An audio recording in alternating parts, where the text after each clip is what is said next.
the President of the United States and the Prime Minister of Japan.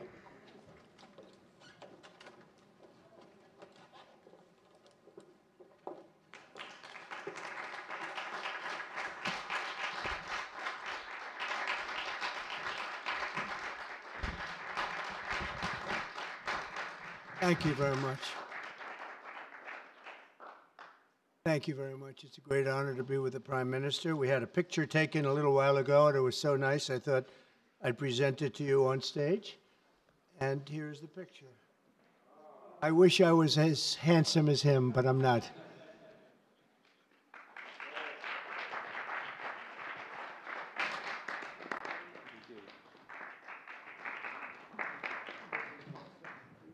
Okay, thank you. Oh.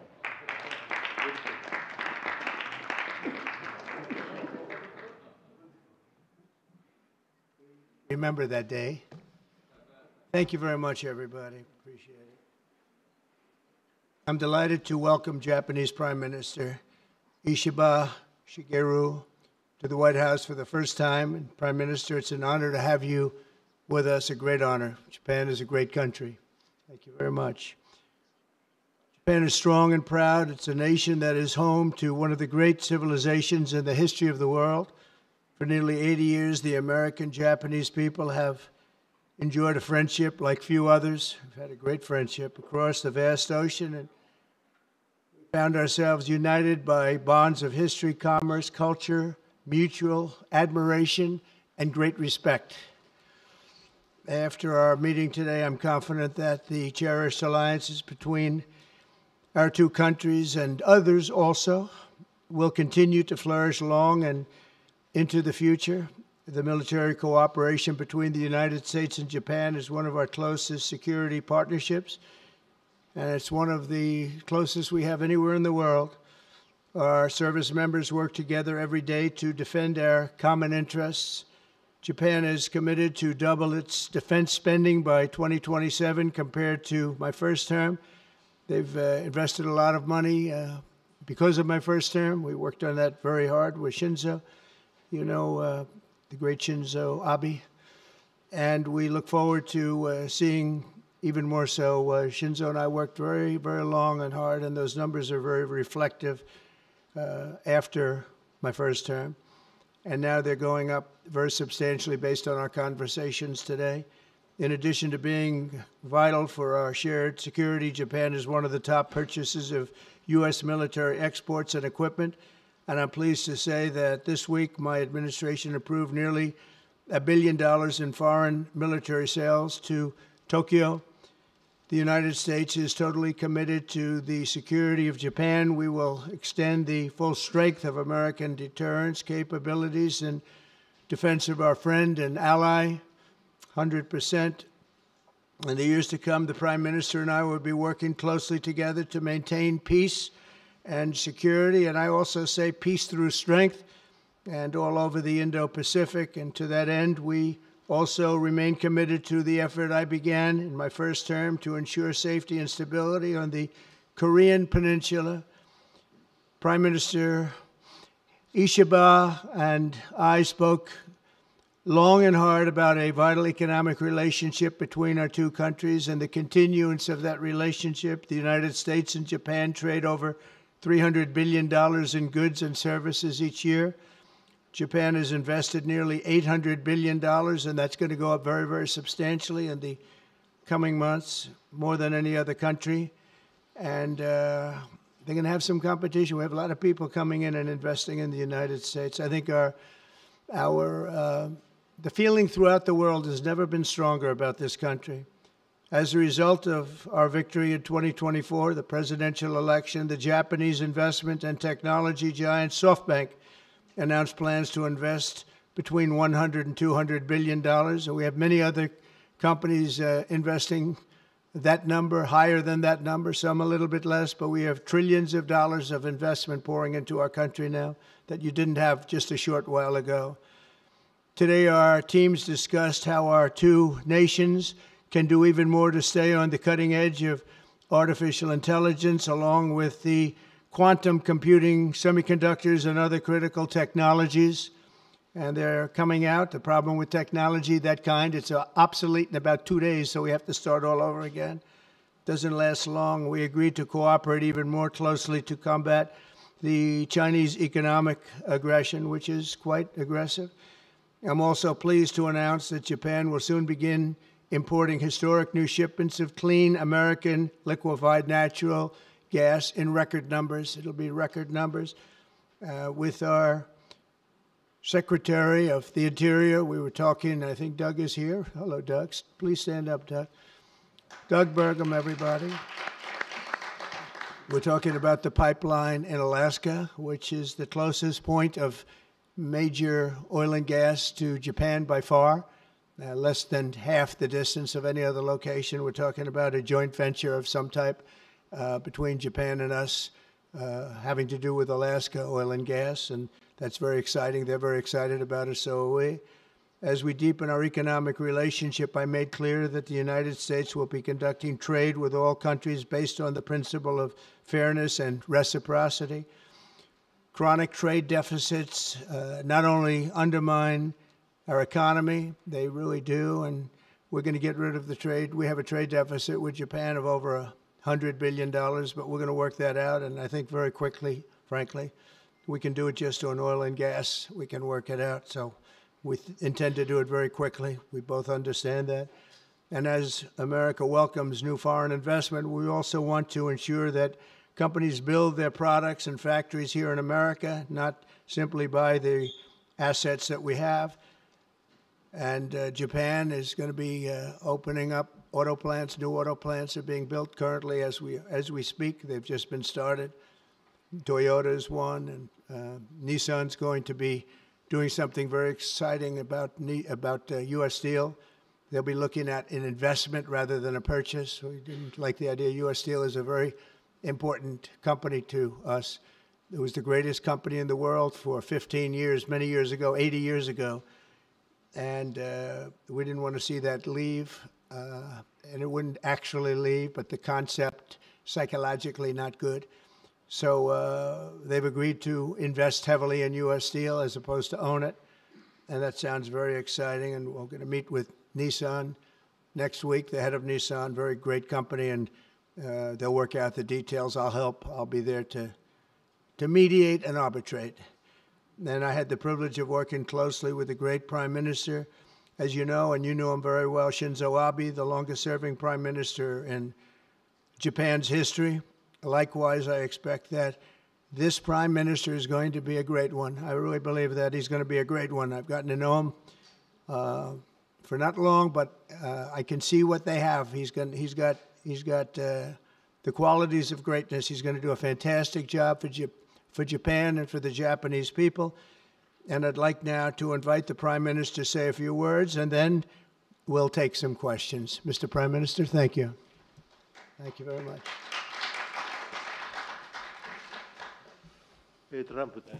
Mr. President Trump, I would like to sincerely thank you for inviting me to the White House today, immediately following your inauguration. I also thank you for your very warm hospitality. I have come to Washington, D.C.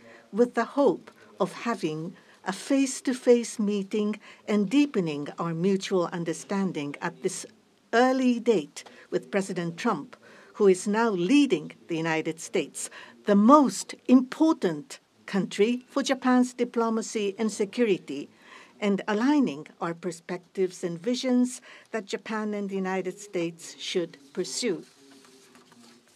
What should we do to advance the national interests of both of our countries in synergy and to realize peace and prosperity in the Indo-Pacific? I am convinced that the answer lies in further strengthening the strong and unwavering Japan-U.S. alliance to achieve a free and open Indo-Pacific. President and I concurred to strengthen the deterrence and response capabilities of the alliance and to work closely in addressing strategic challenges that both countries are facing in this region.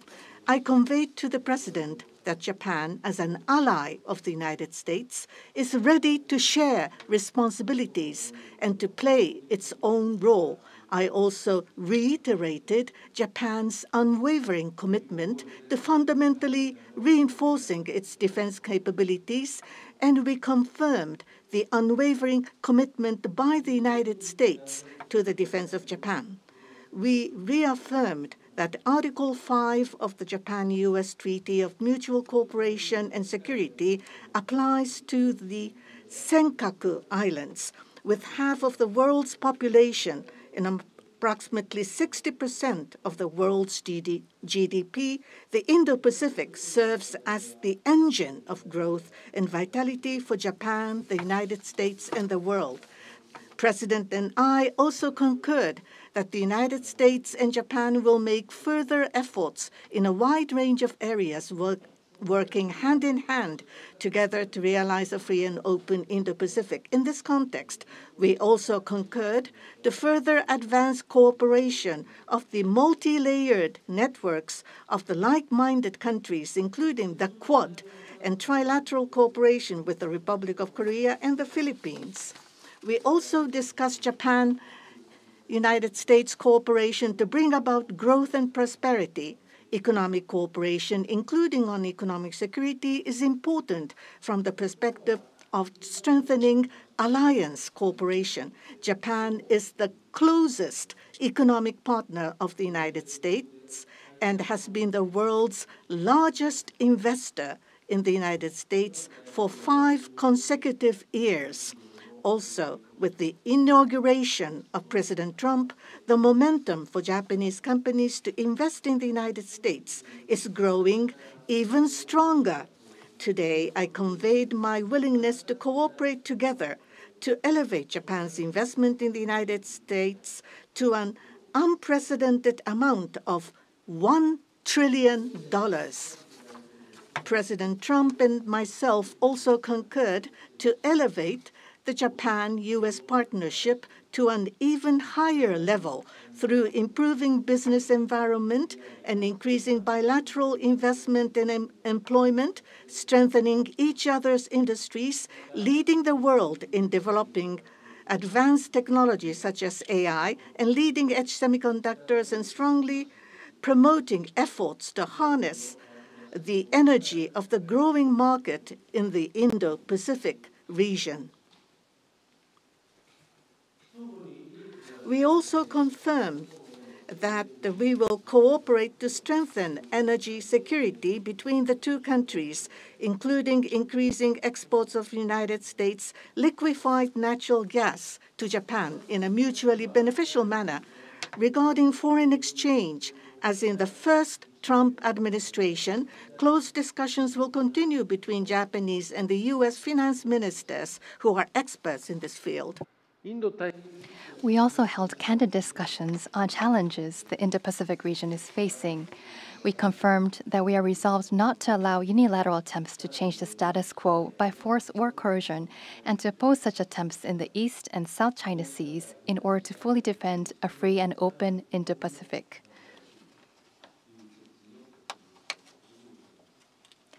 We also reiterated the importance of peace and stability across the Taiwan Strait. Regarding North Korea, we affirmed the need to address its nuclear and missile program, which poses a serious threat to Japan, the U.S., and beyond, and that Japan and the U.S. will work together toward the complete denuclearization of North Korea. As the abductees and their families continue to age, I conveyed my strong sense of urgency and determination directly to President Trump and gained his renewed strong support for the immediate resolution of the abductions issue. While this was my first face-to-face meeting with President Trump, we were able to openly and frankly exchange views, and our meeting turned out to be very productive and meaningful. As a result of today's meeting, which marked a new departure for the Japan-U.S. relations, we are issuing a Japan-U.S. Joint Leader Statement. This document will serve as a compass for further cooperation between our two countries. On the basis of these deliverables, I look forward to working together with President Trump, who I respect immensely, to usher in a new golden age of Japan-U.S. relations. I look forward to welcoming you to Japan, and I'm very excited about that prospect. Thank you, Mr. President. Thank you very much. Thank you. Any questions, please? Peter? President Trump, I have two on Doge. Elon Musk said today, I love Donald Trump as much as a straight man can love another man. What does the First Lady think about that? Oh, I think she'll be okay with it somehow. So, Democratic lawmakers are really upset that Doge engineers have access to these Treasury payment systems. The Senate Intel bench wrote a letter to Susan Wiles. They're saying that these systems are used to disperse trillions of dollars each year and contain everyday Americans' personal information like social security numbers, home addresses, bank accounts. Why does Doge need all of that? Well, it doesn't, but they get it very easily. I mean, we don't have very good security in our country, and they get it very easily. And what we're doing, if you look at what has just taken place with respect to some of the investments that have been made on another agency that people have been talking about for years, but nobody did anything about it, it's absolutely obscene, dangerous, bad, very costly. I mean, virtually every investment made is a con job. There's nothing of value to anybody unless there's a kickback scheme going on, which is possible. And we're going to be doing more and more of that. We're going to be looking at Department of Education. We're going to be looking at even our military. We're going to be looking at tremendous amounts of money, Peter, being spent on things that bear no relationship to anything and have no value. We're talking about trillions of dollars. It will be, in the end, trillions of dollars being absolutely wasted, and perhaps illegally. I would say certainly in many cases illegally, but perhaps illegally overall. And I'm very proud of the job that this group of young people, generally young people, but very smart people, they're doing. They're doing it at my insistence. It would be a lot easier not to do it, but we have to take some of these things apart to find the corruption. And we found tremendous corruption. You mentioned the Department of Education. What did you think when you saw Democratic lawmakers trying to get into the Department of Education earlier today? Well, I see the same ones. I see Maxine Waters, a lowlife. I see, you know, all these people. They don't love our country. They don't love our country. We want great education. So they rank 40 countries in education. We're ranked dead last, dead last. But the good news is we're number one in one category. You know what that is? Cost per pupil. We spend more per pupil than any other country in the world. You look at Norway, Denmark, Sweden, various countries all up and down, Finland. China does very well in education. And then you look at us. We spend much more money than they do per pupil or any other way. But we spend much more money than they do, and yet we're ranked this year, Biden's last year, congratulations, Joe, we're ranked dead last. So what I want to see is education. Number one, I like choice. We all like choice. But beyond choice, long beyond choice, I want to see it go back to the states where great states that do so well have no debt. They're operated brilliantly. They'll be as good as Norway or Denmark or Sweden or any of the other highly ranked countries. They'll be, you probably have 35 to 38 states will be right at the top. And the rest will come along. They'll have to come along competitively. And by the way, we'll be spending a lot less money. And we'll have great education. As part of this Doge talks about the cutting effort, one of the Doge engineers was fired for some inappropriate posts. The vice president says, bring him back. What do you say? Well, I don't know about the particular thing, but if the vice president said that, did you say that? I'm with the vice president. Thank you, Peter. Yeah, go ahead, please. Yes, red dress. Thank you so much, Mr. President. Just how strong do you want Japan's military to be? And do you specifically hope that their increased military spending will deter China and North Korea? What did you talk about that today? Well, I want our military to be the strongest. I also don't mind spending so much money on the military because we build it here. It's made in the USA, all made in the USA. We have, I rebuilt our military during my first term.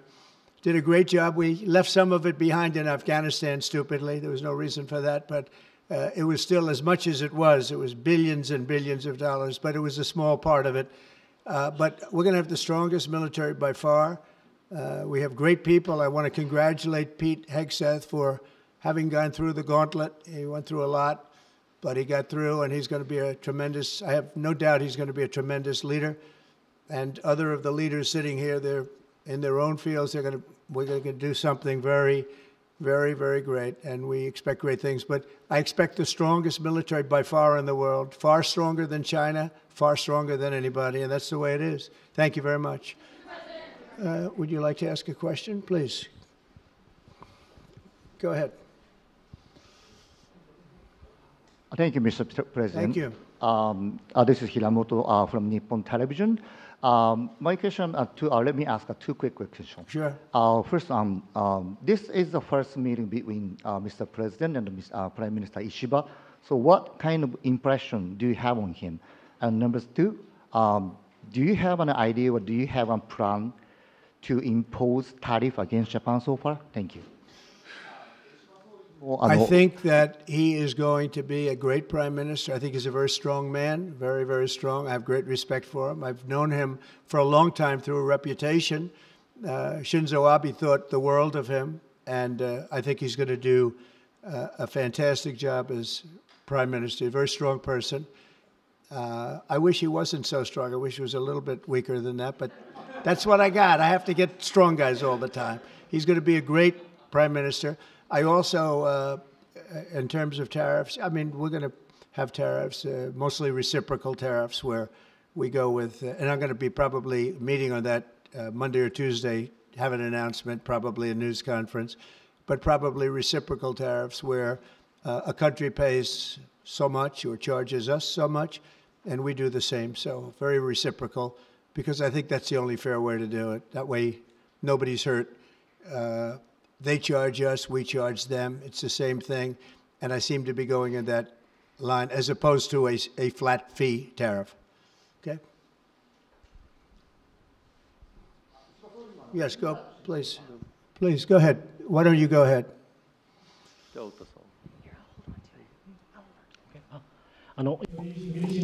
This is Ota from Yomiuri Shimbun newspaper. I have a question for Prime Minister Ishiba. So this is your very first summit meeting. What was your impression of President Trump? Were you able to build a good relationship of trust and confidence? In Northeast Asia, there are many challenges, China, North Korea, and so forth. And with President Trump, what did you appeal to him, and what kind of understanding were you able to obtain? On the economic field, there is the acquisition of U.S. Steel, the buy Nippon Steel, and there are expansion of import of LNG. What were the communication discussion did you have with President Trump? For the $1 trillion of investment from Japan to investment, what was his reaction? What about your communication on tariff front? This is the first time that I met with President Trump in person. So this was the first time meeting face-to-face. But for many, many years, I have watched him on television. So it was quite I was so excited to see such a celebrity on television, to see in person. On television, he is frightening. And he has a very strong personality. But when I met with him, actually, he was very sincere and very powerful and with strong will for the United States as for the whole world. I was able to feel that. This is not the sort of polishing or trying to suck up to him. For the world peace and for the regional stability that both of our countries need to play our role and make our endeavors and responsibility. As for the increase of our defense expenditures. It is not that we are told by the United States to do so. Japan, on our own decision and on our own responsibility, we need to increase our defense expenditures. But of course, we need to communicate and consult with the United States. But the responsibility is with Japan, and the decision is with Japan. Now, on the tariffs, that if it is mutually beneficial, tariffs need to be set. And as for Japan, as Mr. President has introduced to us, an unprecedented investment will be made from Japan to the United States, and so many jobs will be created. So $1 trillion is the target. And this will be to the benefit of the United States, but also to the benefit of Japan as well. Investment is mutually beneficial. So be it with U.S. Steel, as Mr. President says, it is not acquisition, it is investment. So the Japanese technology will be provided, and the better quality products will be manufactured in the United States, and the U.S. Steel will make products which will contribute not only to the United States and Japan, but also to the whole world. It is not one-sided. It will be reciprocal. It will be mutually beneficial. And I believe we were able to share on this, and that is the biggest result that I have seen today. Thank you very much. Go ahead, please. Yeah. I wanted to ask you about that U.S. Steel deal. So you're saying that is this a restructuring of the deal that's happening, and then will you approve? They're doing it as an investment, no longer a purchase. Okay. I didn't want it purchased, but investment I love. And they're going to do a big investment, subject to getting the deal done. And that's they'll be something doing you a would big. approve, where the U.S. I'm okay with that, sure. And for the Prime Minister, what was your argument to the President related to U.S. Steel? And one more on tariffs, Mr. President, if I could. You said on tariffs that you'd like them to be reciprocal back and forth. What was the reception from the Japanese Prime Minister when you said that, or when you talked about it? Well, we didn't discuss tariffs too much. We really discussed many other things, including the pipeline in Alaska, which I think is going to be maybe the most exciting thing with Doug and Chris. We discussed that at length, the pipeline. I mean, it seemed to be of great interest to them. It's we have potentially more oil and gas than in Saudi Arabia, just in Alaska. We have the most of any country in the world. It's a big asset for the United States, but we haven't used it. We go to Venezuela, we go to other places to take oil and gas, and we have more than anybody. It's an amazing phenomenon that took place over the last 4 years. Nobody understands it, including the people that were in charge of it. They had no clue what they were doing. So it was a big problem. They were surprised actually too. They were saying why didn't they wouldn't sell them LNG. They wouldn't sell. Japan wanted to buy LNG, and Biden wouldn't sell it. And I'm trying to figure that one out. Maybe it was the environment. You might answer that question. He's curious about that himself, I think. Thank you very much. If you want to answer that, you may, about LNG, that the United States wouldn't sell you LNG.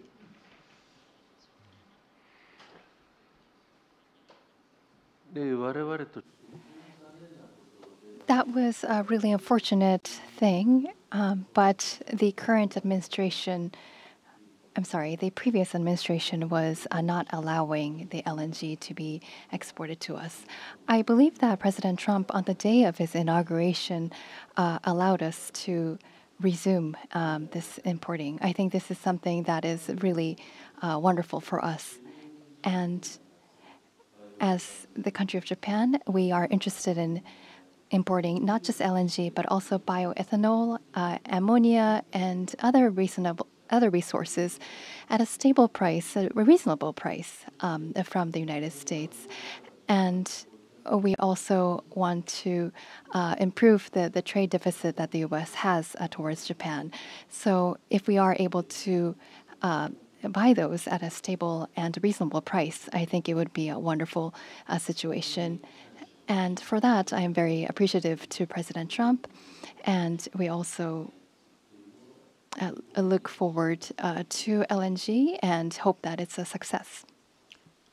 I want to just say that on the ethanol, Iowa is going to be very happy. All of the Nebraska, all of our farm states are going to be very happy. They want ethanol, and we'll be able to provide it. So our farmers, who I like and they like me, I think they're going to be very, very happy. We've opened the sale of LNG immediately. Actually, we did it a few days ago. And China, right now, not only China, everybody wants to buy it. We have more than anybody, and they're all buying it. But Japan in particular, we're very happy that they're going to start immediately. And we can supply it to the world, but we're supplying it to Japan, and they're going to always be right up in the front of the line. Yeah, go ahead, please. Go ahead. Thank you so much. And Mr. Prime Minister, I have a question for you as well, but Mr. President, I'll start with you.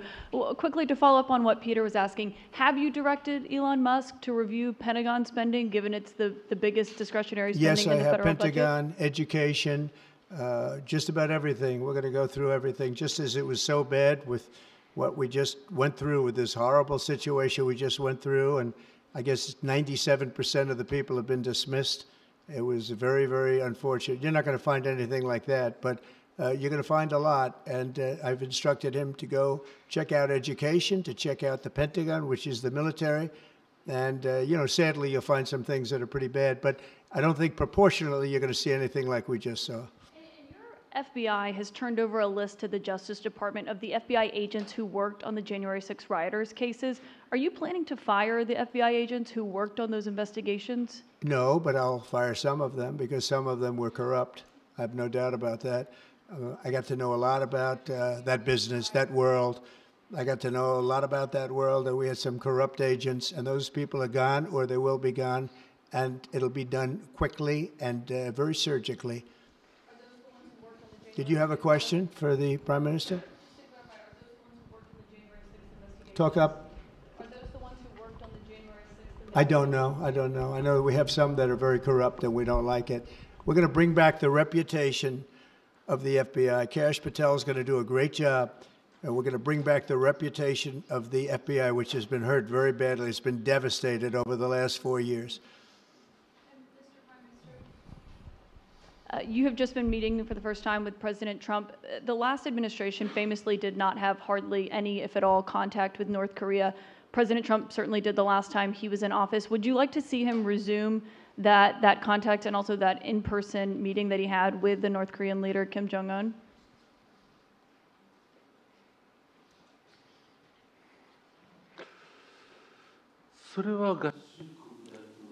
That is something that the United States needs to determine on its own, and it's not something that we should request.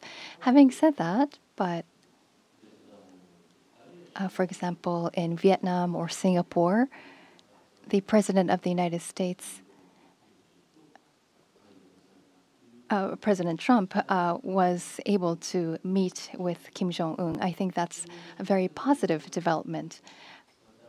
So now that President Trump is in power again, if we are able to move towards resolving issues with the North Korea, I think it would be great. And of course, for us, that includes not only denuclearization, but also resolving the abductee issue. And so not only the victims of the abductees, but also their families too are aging. And so our time is limited. So if the President of the United States, if President Trump is able to resolve this issue, we do understand that it's a Japan issue first and foremost. Having said that, we would love to continue to cooperate with them. It's actually a good question, and we will have relations with North Korea and with Kim Jong-un. I got along with him very well, as you know. I think I stopped the war. I think if I wouldn't have won that particular election, you would have ended up in a very bad situation.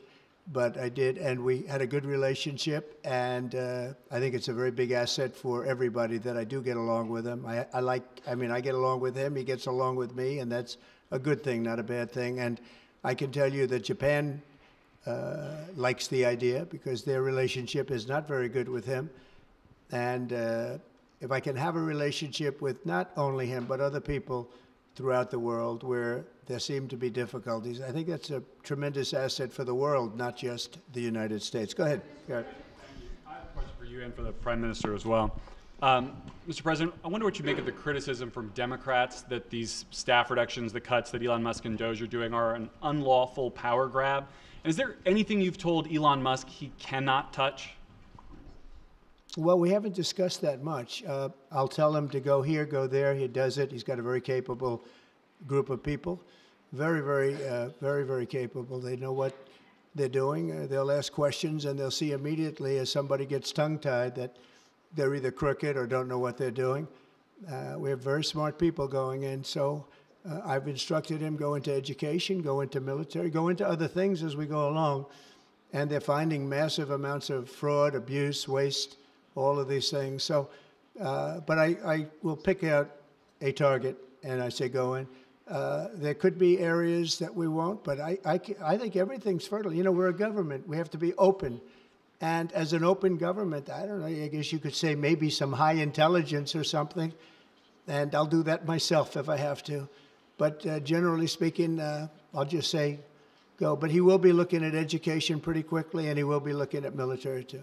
As you know, the bulk of federal spending is Social Security, Medicare, programs like that. Would you like to see him look at those programs as well? Well, they don't really have to be looked at by him. They can be looked at by us. Social Security will not be touched. It'll only be strengthened. We have illegal immigrants on Social Security, and we're going to find out who they are and take them out. We have illegal immigrants in other Medicare. We found a lot of bad people, a lot of people that shouldn't be on, that were put on through California. A lot of them come out of California. We're not going to stand for that. So we're going to strengthen our Social Security, et cetera. We're not going to touch it other than to make it stronger. But we have people that shouldn't be on, and those people we have to weed out. Most of them, or many of them so far, have been illegal immigrants. They shouldn't even be in the country. Do you have a question for the Prime Minister? I do. Mr. Prime Minister, the President's affinity for tariffs is well known. If the U.S. places tariffs on Japanese imports, would Japan retaliate?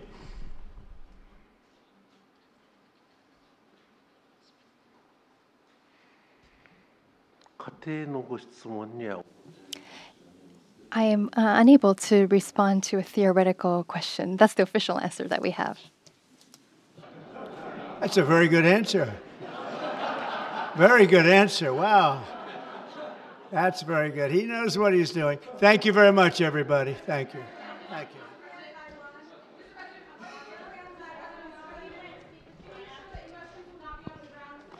Thank you, everybody.